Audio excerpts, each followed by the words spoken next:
Mohammed Swazuri is a man with little to smile about.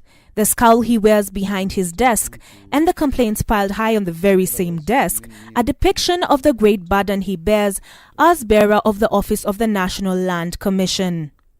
It wasn't easy for this man and his team to get into office, given the delays that forced the court to intervene, and while Swazuri had an inkling of the amount of work that would follow their swearing in, he admits that the reality is far more daunting.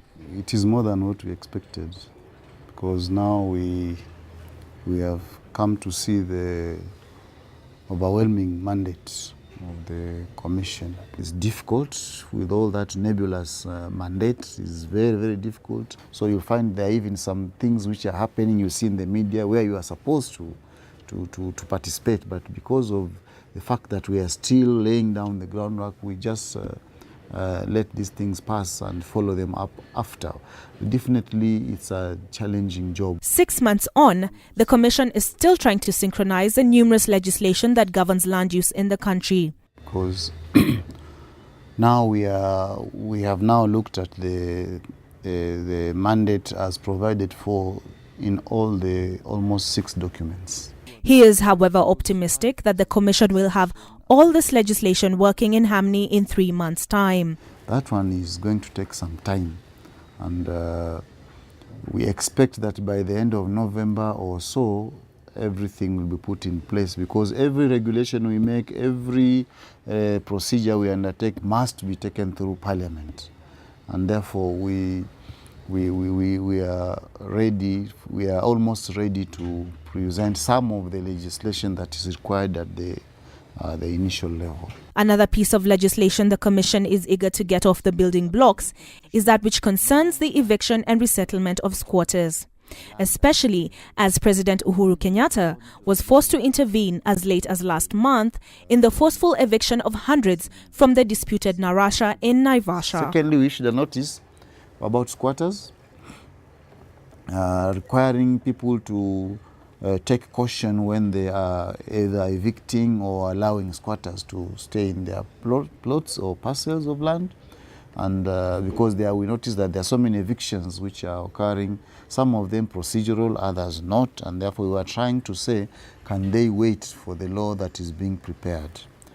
The legislation aside, the Commission is also grappling with a large number of complaints pouring in from the counties, the majority of which come in from Kwale, Nakuru, Kajiado, Narok, Kiambu, Meru, Kilifi and Mombasa. We also visited counties where arising out of the complaints and the visits that we receive on a daily basis, we came up to the conclusion that there are certain 6 or 7 counties that are frequently receiving complaints, and therefore we decided to go and see ourselves. So we divided ourselves into groups and we went to Kwale, we went to Nakuru, Kajiado, Narok, Kiambu, Meru, Kilifi and Mombasa. The squatter problem at the coast in particular was again brought to the forefront by Deputy President William Ruto's promise that at least 1,000 title deeds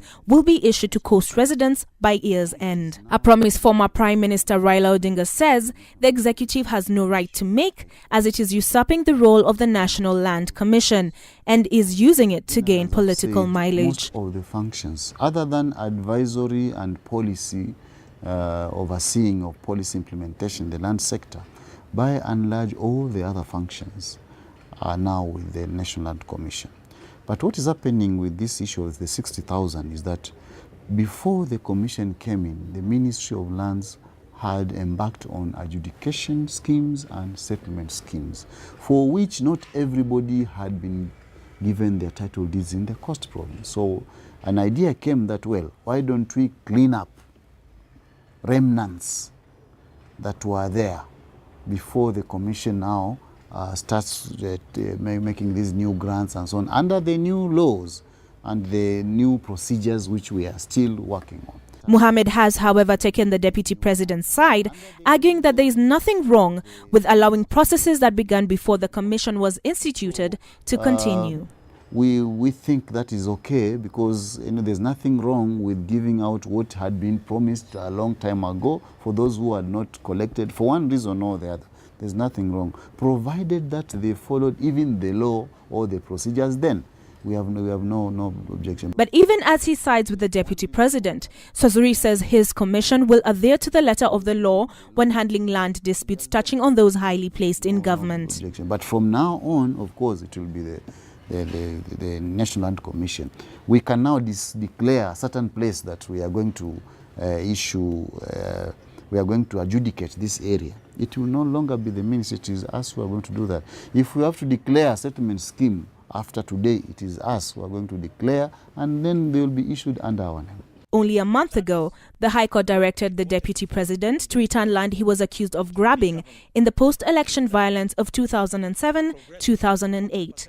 And questions have also been raised as to how the head of state's family acquired the vast tracts of land in their possession. What Mohammed is wary of, however, is the great responsibility that will weigh on his shoulders over the next 5.5 years. The responsibility to ensure the bloodshed that followed the 1992, 1997 and 2007 general elections never occurs again on account of land. Well, I think if it is happening under me, then I am the person who is doing it. Well, somebody has to do it anyway. One Kenyan out of the 42 or so million has to do it at any one time. And I don't think I am unable to perform this function. In any case, it is a consultative group activity together with the other commissioners and the other technical and non-technical staff in the commission. Therefore, I think I'm up to the challenge. Reporting for Capital TV, I'm Olive Barrows.